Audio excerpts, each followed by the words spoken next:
Most people run from witches, but true kingdom citizens are not most people. In this hour, there is a remnant of bold, spiritually alert individuals who understand they weren't called to survive witchcraft. They were born to confront it, trap it, and cancel its power at the root. You are not a victim in the spiritual realm. You are a legal agent of heaven. And where you walk, darkness must retreat. Where you speak, confusion must scatter. Where you stand, every unauthorized spirit must bow. The problem is, many believers are reacting to witchcraft with fear, confusion, or silence instead of responding with authority.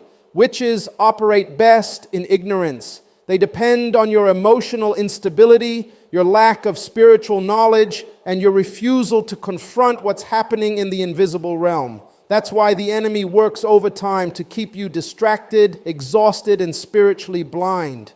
But make no mistake, when a witch targets you, it's because they sense your potential. They see what's on you, not just what's around you. They detect that your bloodline is about to shift. They know you're carrying a kingdom assignment that can't be stopped unless it's spiritually sabotaged. So they send spells, confusion, counterfeit relationships, false friendships, and monitoring spirits to derail your purpose. But today we cancel every trap. We reverse every curse. We trap every witch who has been hiding behind false kindness and spiritual manipulation. This message is not about chasing witches, it's about exposing them. It's not about superstition, it's about divine legislation. You don't fight witchcraft with emotion, you fight it with spiritual intelligence and kingdom law. What if I told you that you have the power to trap a witch without touching them? What if I told you that your alignment, your words, and your legal decrees in the spirit realm can cause their spells to boomerang and their assignments to implode? In this prophetic kingdom teaching, you will be equipped to stand as a spiritual judge over your territory. You'll learn how to seal your atmosphere, cancel their rights of access, and activate divine enforcement to trap every witch operating around your destiny. This is your season to walk in boldness, clarity, and dominion. Let's begin. Witchcraft never announces itself loudly. It hides in whispers, dreams, strange patterns, emotional shifts, and sudden atmospheres that do not align with the kingdom of light. If you are not spiritually trained, you will call it coincidence. If you are emotionally wounded, you will think it's your fault. But if you are spiritually alert, if you are walking in alignment with divine order, you will discern when a witch is targeting you. And that discernment is your first weapon. One of the most overlooked signs that you are being spiritually targeted is sudden confusion without cause. When a witch sends out a spiritual attack, it often begins with a clouding of your mind.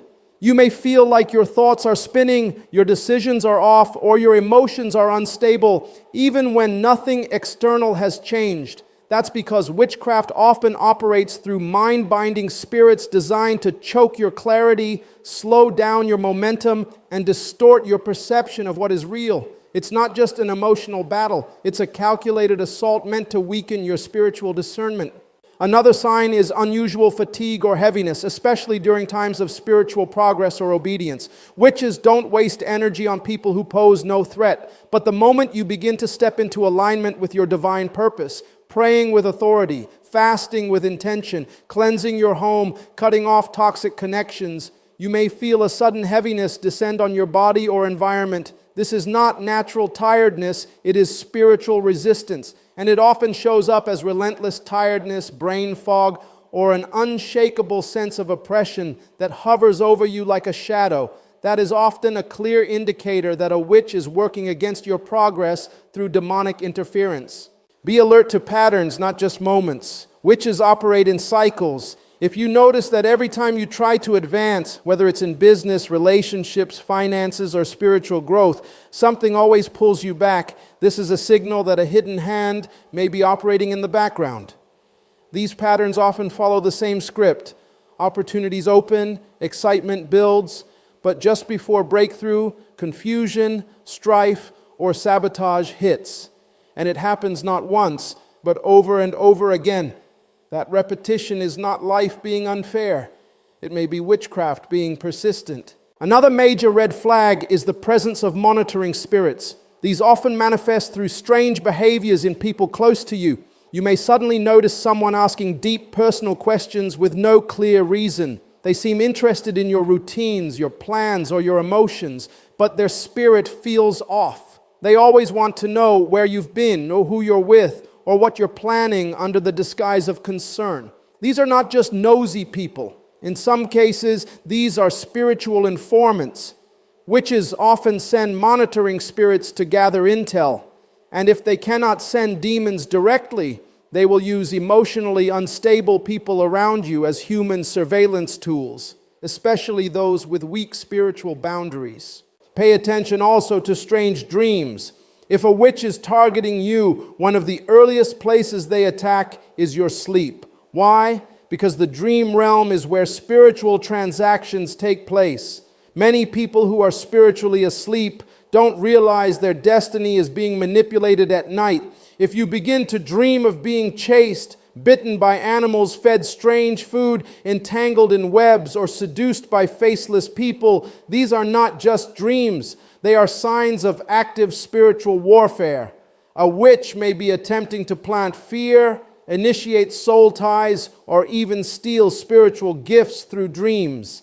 These attacks may seem small at first, but if not confronted, they lead to real consequences in waking life, including loss of focus, chronic delay, broken relationships, and emotional instability. One especially dangerous sign is sudden relational sabotage. Witches love to attack covenant connections, the people God placed in your life to help carry out your purpose. They will stir offense where there was peace, ignite arguments where there was trust, and spread rumors or confusion to isolate you.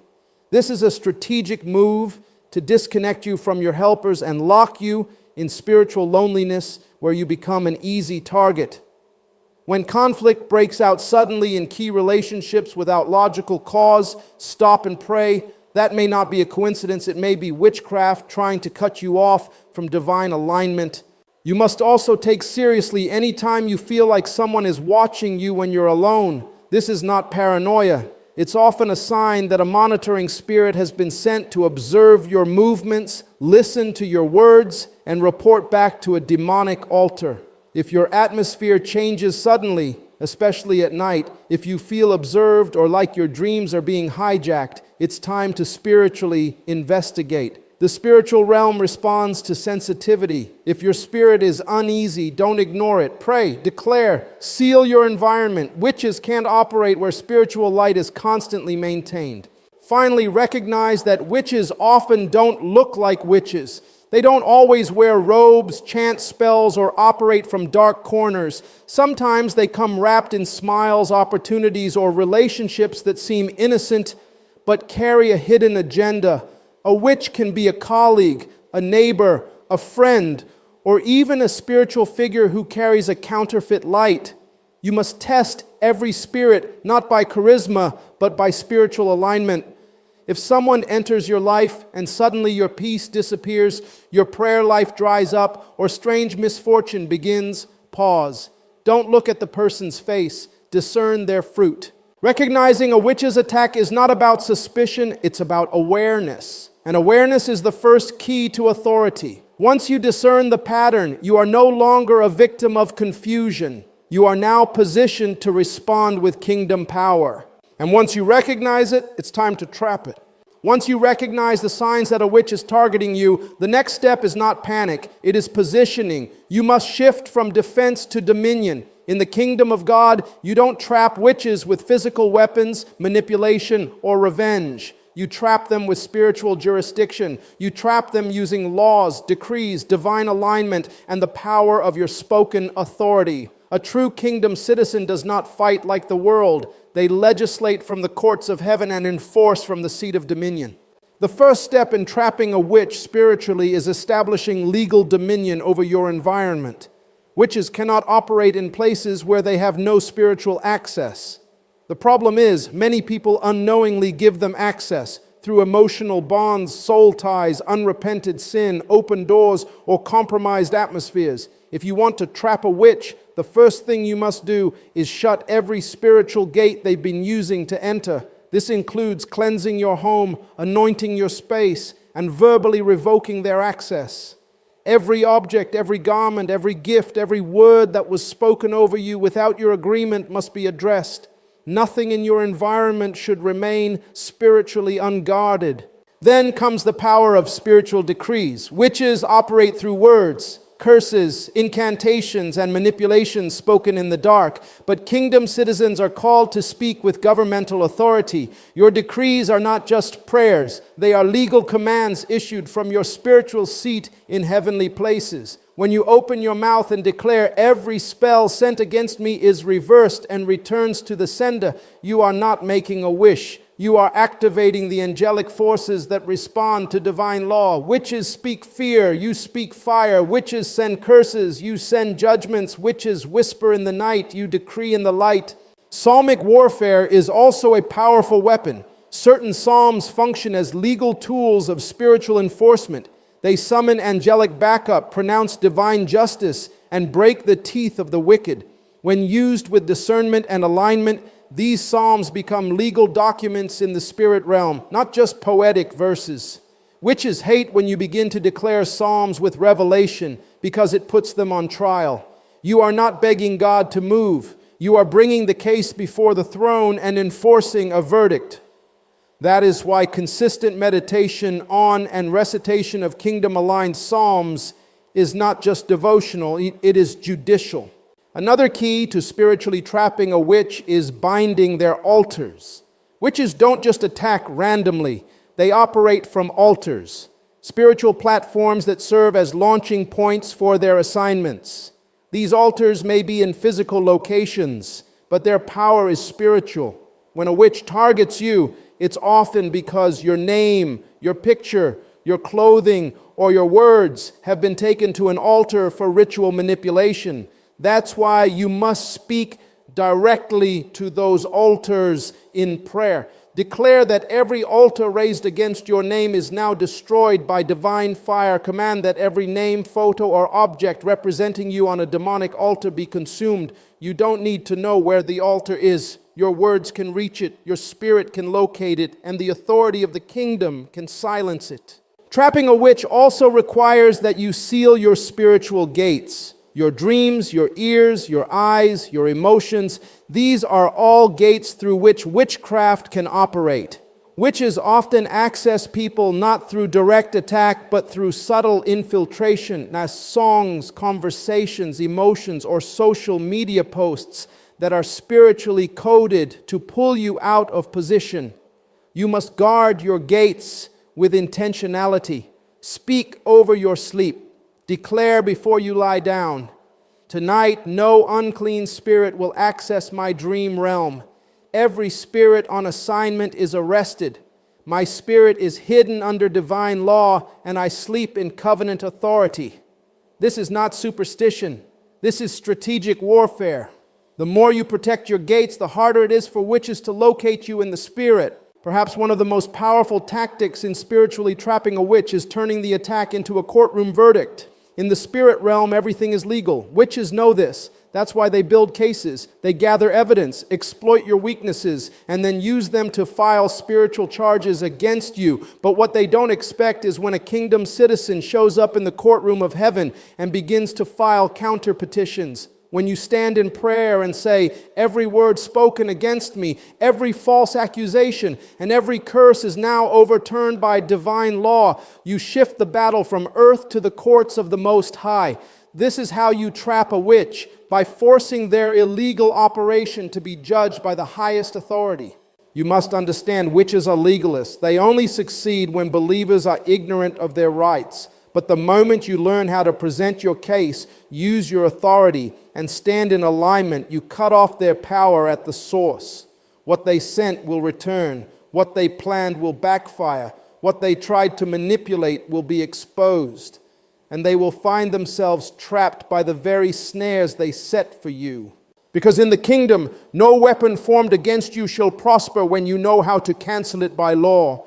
And once the trap is set in the spirit, it's only a matter of time before exposure follows in the natural. The moment you spiritually trap a witch, the next phase of warfare must begin immediately, reversing every curse that was sent and sealing your spiritual atmosphere so they cannot return. You must understand something deeply spiritual. Curses are not just words, they are spiritual transactions. often backed by demonic covenants and powered by agreements made in the unseen realm. When a curse is spoken, it looks for legal ground, a wound, a sin, a fear, an unprotected gate to land and take root. That's why it is not enough to simply reject a curse mentally. You must spiritually reverse it, strip it of its power, and close every access point through which it entered. The reversal of a curse starts with identifying the entry point. Was the curse released through envy, a generational bloodline issue, a soul tie, a spoken word in your absence? Was it launched from an altar, a photo, a name written on parchment and bathed in ritual? Once you discern the nature of the curse, you begin the legal dismantling process. Speak it aloud with authority. I cancel every curse spoken against me in the realm of the spirit and the natural. I renounce every agreement made in my name without my consent.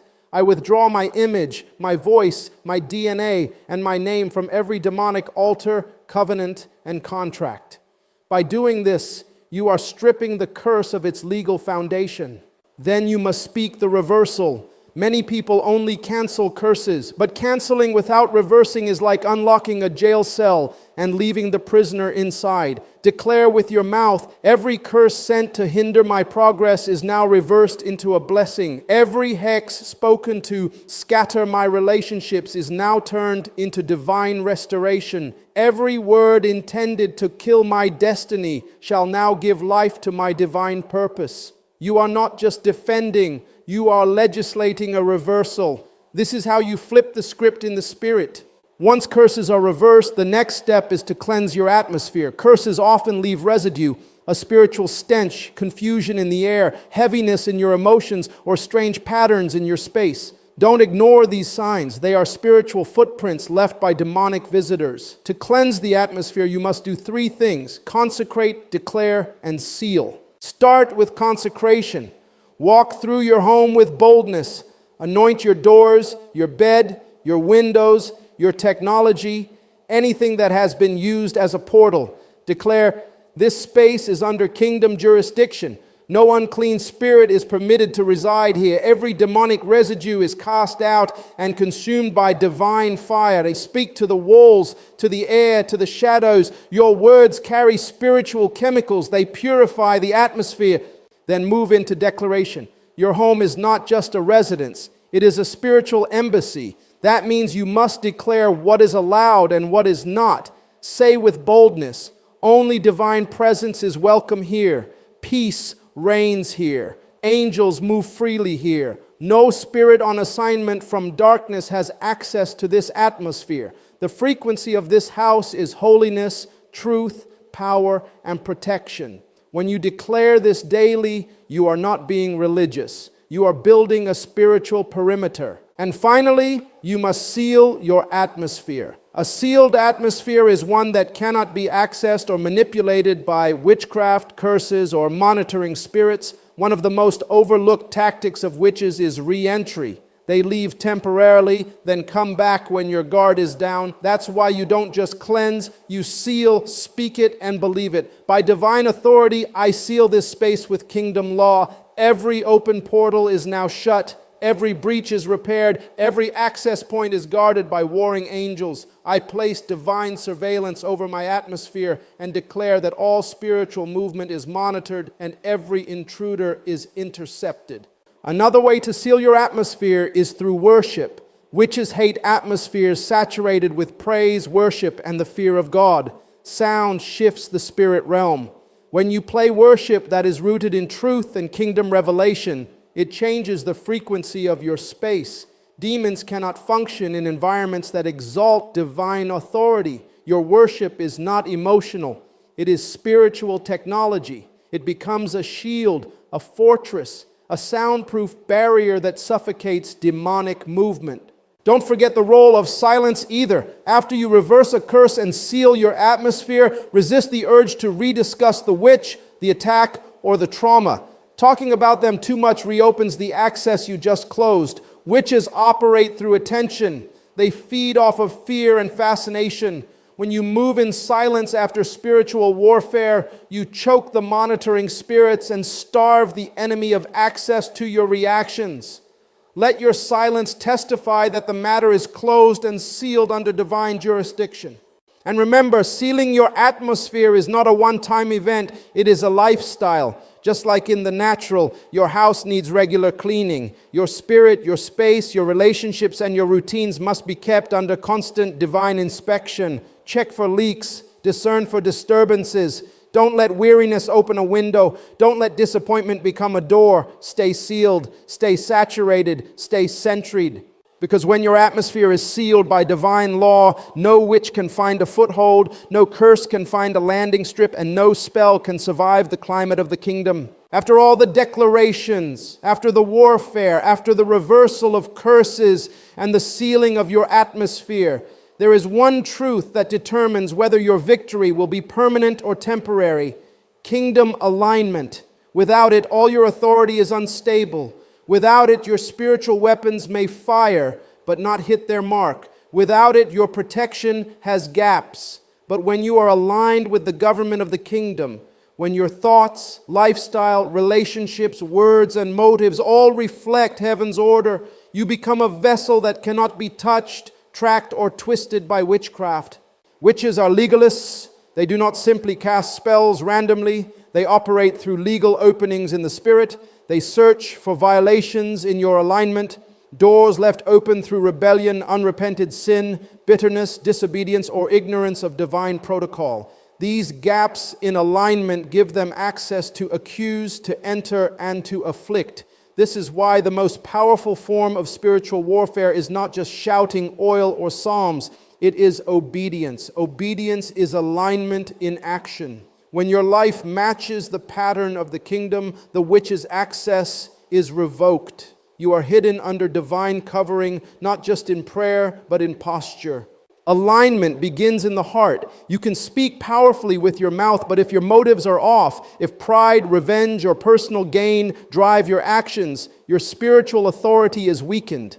Kingdom alignment means your heart has been synchronized with divine order. You don't just want deliverance. You want transformation. You're not just interested in stopping a witch. You want your life to reflect the glory of the King. This inner purity becomes a shield. It makes you undetectable in the realm of darkness because demons cannot trace holiness. They track sin. They track disorder. But a life yielded to kingdom righteousness becomes invisible to their radar. Next, alignment shows in your relationships. A kingdom-aligned life does not fellowship with darkness. Many people lose their spiritual protection because they are trying to fight witches while still being soul-tied to one. You cannot trap what you still tolerate. Kingdom alignment requires separation, not just physical, but spiritual and emotional. The people you allow into your atmosphere carry spiritual baggage. If you are aligned with someone walking in rebellion, their warfare becomes your warfare. That's why the scripture warns us not to be unequally yoked, not just in marriage, but in friendships, business, and even ministry. When you align yourself with kingdom values, your words carry more weight. Decrees become declarations that are backed by divine law. This is why some people pray for hours with no results, while others speak a few sentences and things begin to shift. The difference is alignment. When you are in right standing with divine order, heaven recognizes your voice. Your words are not wishful, they are lawful. You are not begging God to intervene. You are enforcing what He has already authorized. This legal dimension of prayer is unlocked only by alignment. Another layer of alignment is your schedule and priorities. Witches thrive in the chaos of undisciplined lives. If your daily life is disordered, your spirit becomes vulnerable. Kingdom alignment requires structure. Do you set time aside for divine instruction? Is your home governed by spiritual routines that reflect honor, worship, and order? Or is your life so reactive that demons can manipulate your time, your energy, and your focus through distractions? Alignment includes how you use your hours. The enemy sends warfare not just to oppress, but to disorganize. An unaligned life gives the witch access to patterns that heaven cannot protect.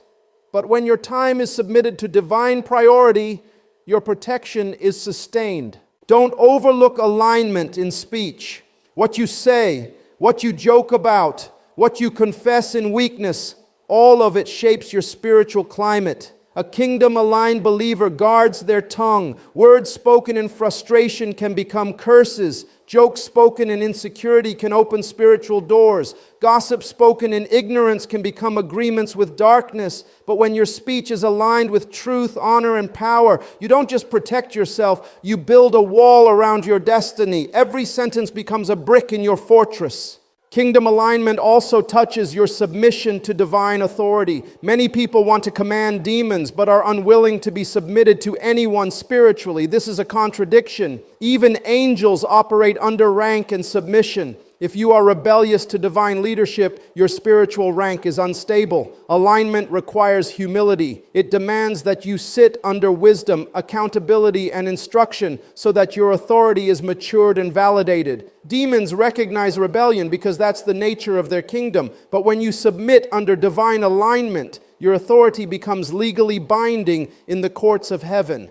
Lastly, alignment reveals itself in consistency. The enemy doesn't just test your power, he tests your pattern. Will you still pray when no one is watching? Will you still worship when the warfare feels unending? Will you still obey when the blessing is delayed? Kingdom alignment is not seasonal, it is a sustained position, and that is what makes it so powerful. A believer who stays aligned becomes a spiritual firewall. They don't have to fight every battle. Some demons pass over them automatically because there is no entry point, no opening, no weakness to exploit. This is why alignment is your greatest weapon. It is not flashy, but it is final. When your life is aligned with the kingdom, every curse loses its grip, every demon loses its rights, and every witch loses their power. Now that you understand the signs, the weapons, and the divine strategies, it's time to shift from revelation to activation. Knowledge without action is spiritual negligence. This is not the hour for passive understanding. This is the hour for prophetic enforcement. This is the moment when kingdom citizens rise in power, not just to survive witchcraft, but to dismantle it. If you've been stalked by monitoring spirits, if curses have followed your bloodline, if strange cycles have wrapped around your progress, this is your appointed hour to trap the witch and break every system sent to drain your destiny. First, we must declare full spiritual jurisdiction. You cannot trap what you have not claimed authority over. In this moment, declare in your atmosphere, I take back authority over my life, my mind, my home, my finances, my health, my family, and my future. This declaration is not poetic, it is legal. Every demonic spirit working through witchcraft respects jurisdiction. They thrive in the unclaimed, the unspoken, and the spiritually neglected. But when you name your territory and mark it with spiritual law, you immediately begin constructing boundaries that witches cannot bypass. Now speak directly into the spiritual realm and say, every hidden witch, every monitoring spirit, every cursed object, every soul tie, and every demonic altar raised against me, I locate you now by divine light, and I trap you in your own assignment. Let this not be words alone. Let this be the moment when heaven's enforcement team, warring angels and divine messengers are released into your case. Angels are not sent for emotion, they are sent for command. When you speak as a citizen of the kingdom, aligned with divine will, your voice becomes their instruction. Next, apply prophetic pressure. Speak this. I reverse every curse, I silence every chant, I dissolve every hex, and I cancel every ritual by the authority of divine justice. I call for immediate spiritual retaliation and legal reversal.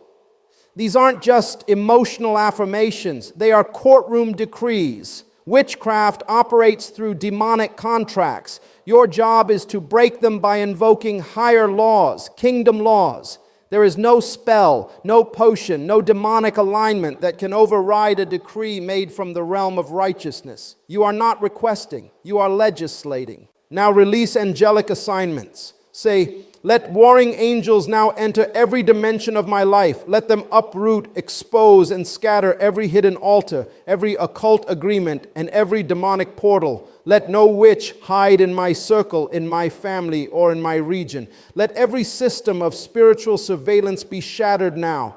This is where your authority activates divine intelligence. Angels will go where your physical eyes cannot. They will move through dreams, conversations, atmospheres, and even institutions, dismantling everything the enemy has built to monitor or manipulate you. Now speak over your physical environment. Walk through your space and say, I cleanse every room with the fire of divine presence. I command every cursed object, every unclean residue, every spiritual fingerprint left by witches or demons to be burned up and expelled from this territory. I seal every door, every window, every crack with kingdom power. This is not religious ritual. This is spiritual legislation. You are establishing your atmosphere as hostile territory to witchcraft. No demon should feel comfortable in your house. No curse should feel welcomed in your presence. You are declaring spiritual eviction. Now break every tie. Speak boldly. I cut every soul tie connected to witches, warlocks, false prophets, jealous friends, toxic lovers, and any person used by demonic forces to drain, monitor, or limit me. I revoke emotional contracts. I cancel sexual soul ties. I reject witchcrafted friendships. I divorce every covenant I never consciously agreed to. This step is critical because many people fail to trap the witch due to hidden attachments.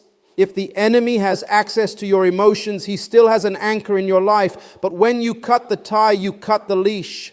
Now rebuild your wall. Declare, from this moment forward, my life is aligned with divine order. I walk in discipline, purity, spiritual intelligence, and obedience. I am hidden under the shadow of divine law. Every strategy of the enemy is now made void. I decree continuous fire around my destiny. I am spiritually dangerous. This is not just a personal declaration.